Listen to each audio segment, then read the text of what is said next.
Ame e abrace em vez de julgar. É isso que o Senhor colocou em meu coração hoje e é algo maravilhoso em aprender com o Salvador. A nós olharmos o ofensor de forma mais compassiva. Eu sei que parece difícil e eu sei que é algo que o Salvador ele nos pede e que não é tão fácil assim. Mas nós como seres humanos somos naturais. Claro que ficamos chateados, entristecidos, mas não deixar de subir uma mágoa a ponto de nós julgarmos o outro pelas suas ofensas. É fundamental a gente entender que existe mais humanidade em um ofensor arrependido do que podemos ver ou sentir. Isso mostrou Salvador na forma de ele expressar sempre amor às pessoas. Nas escrituras, a história da mulher apanhada em adultério reforça muito isso, né? Pela lei da época, né? A questão de como fora o Salvador Jesus Cristo, já nessa intenção de que pegasse ele, né? Falando algo que não estava escrito na lei, e ele vai demonstrar puro amor por aquela mulher, e não somente por isso, né? Demonstra aos outros, né, que não é só cumprir a lei, tem que ser feito conforme o que o Senhor requer de nós.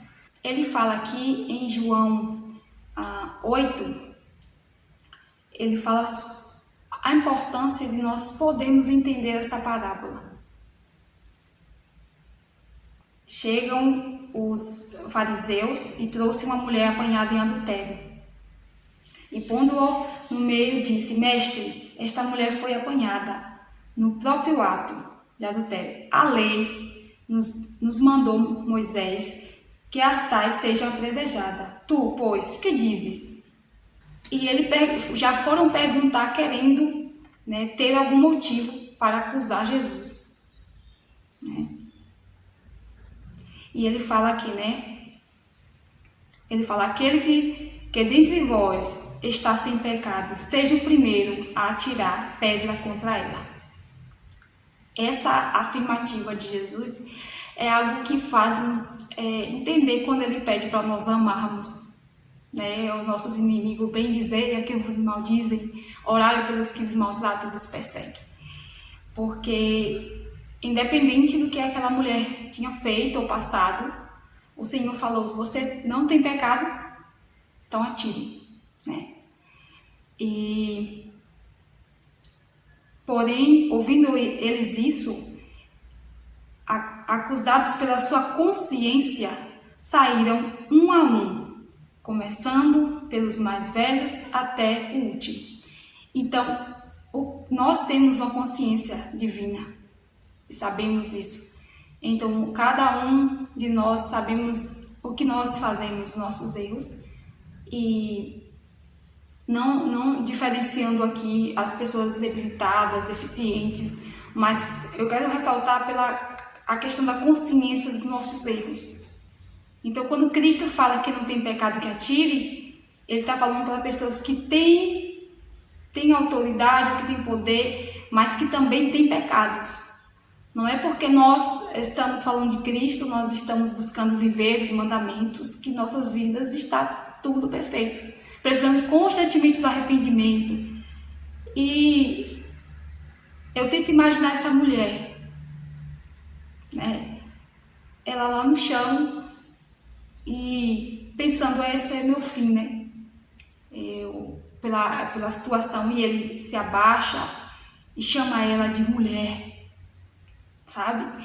Onde muitas pessoas chamaram ela de adúlteras, ele olhou e chamou ela de mulher. E ele fala: onde estão aqueles teus acusadores? Ninguém te condenou. Né? Baseado no que ele falou, né? Sobre nós não podemos apontar, sabendo que nós também temos falhas. Ela disse: ninguém, Senhor. E disse Jesus: nem eu também te condeno. Vai-te e não peques mais.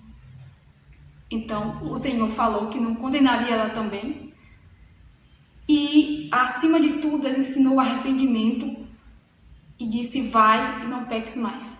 Então, nós precisamos entender que nós não podemos apontar, temos que ser misericordiosos assim como Jesus, mas temos que ensinar o caminho de volta, mostrando que aquilo não está certo, mas nem por isso eu vou deixar de te amar, né? Nem por isso eu vou deixar de cuidar de você, nem por isso eu vou deixar de te ajudar. Quando eu vejo essa mensagem, eu tento imaginar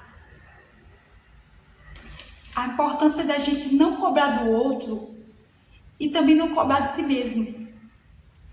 Às vezes nós próprios estamos nos julgando acima do que o Senhor ele quer de nós, Ele nos ama. E acho que é por isso que às vezes muitos de nós não temos força para orar, porque nós se julgamos por nossos pecados, dizemos: eu não mereço a misericórdia vinda do Senhor. E não é assim que o Senhor quer, tá? Eu tive uma experiência como missionária, eu servi, né? E viajei para outros estados.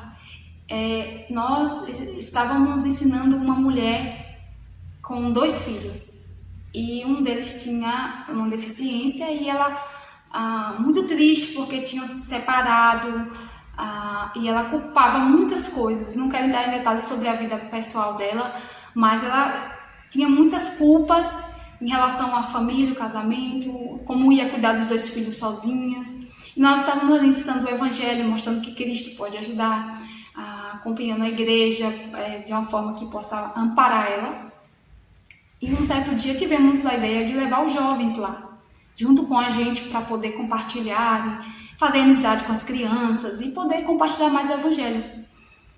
Só que quando chegamos lá, ela estava muito alterada, e a ponto de ela dizer muitas coisas horríveis. Acho que foi a experiência mais forte que eu tive.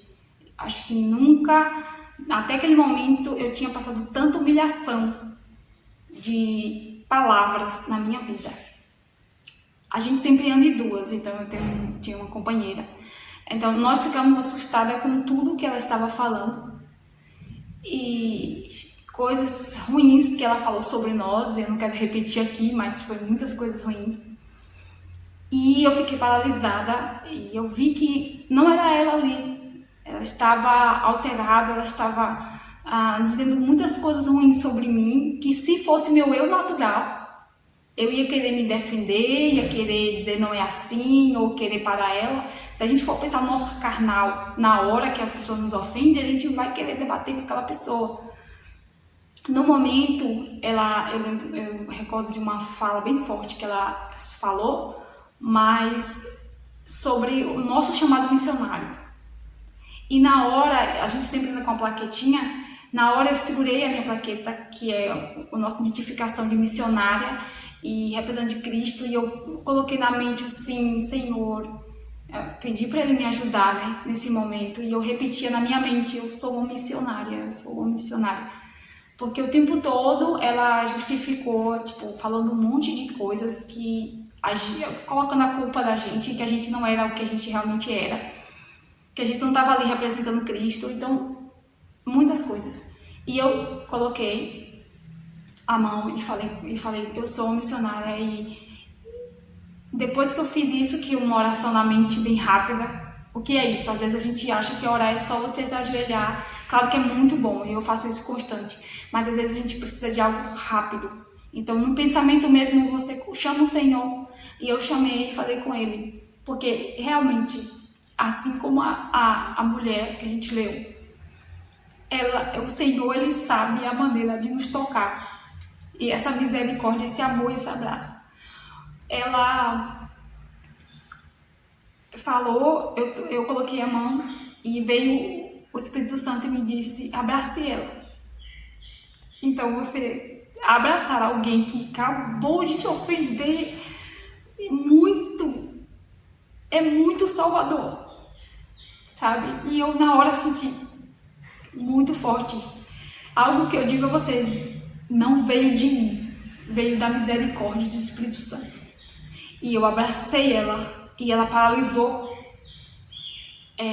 Ela parou de gritar, de falar, E o Espírito Santo falou bem forte para mim. E eu disse para ela que o Salvador amava ela. Falei para ela que ela não ficasse assim, que Deus ia ajudar ela. E que a gente sabia que ali não era por a gente, sabe? E que o Senhor pode todas as coisas. E que qualquer coisa que ela precisasse, nós estaríamos à igreja esperando por ela.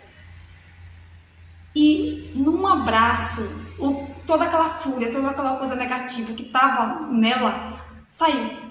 E ela ficou paralisada assim, sem saber o que nos dizer, envergonhada. Eu afirmei depois, quando terminei de abraçar ela, que nós éramos representantes de Cristo, que estávamos ali para representar.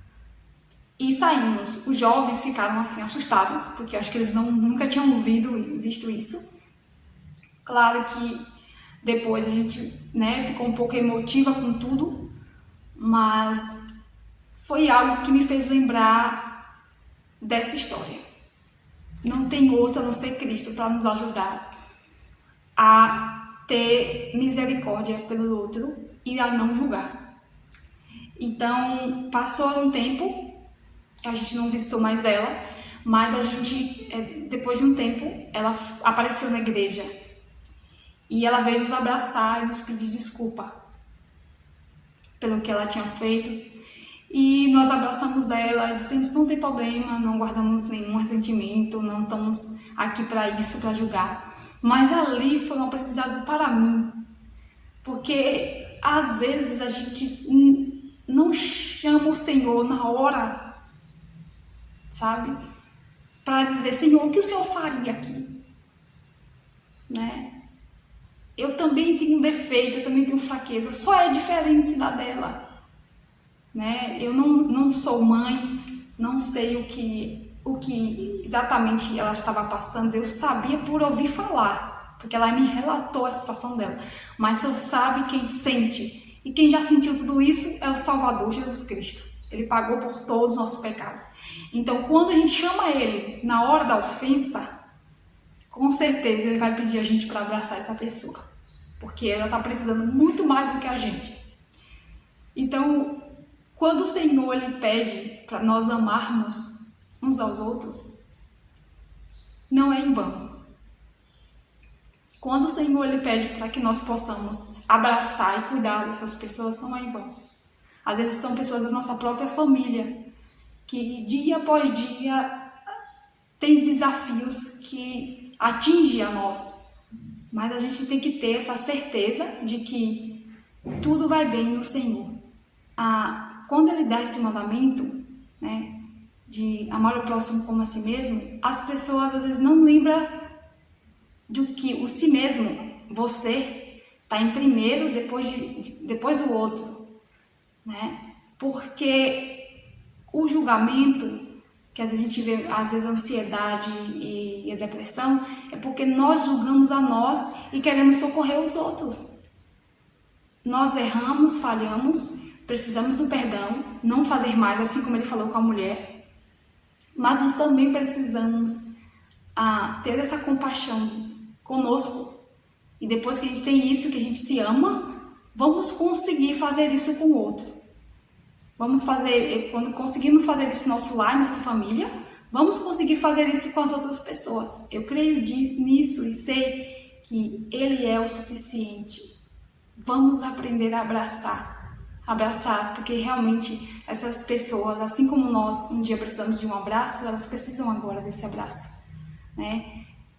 Realmente, quando a pessoa vem arrependida, ela já dentro dela sabe que o caminho é Cristo, Jesus.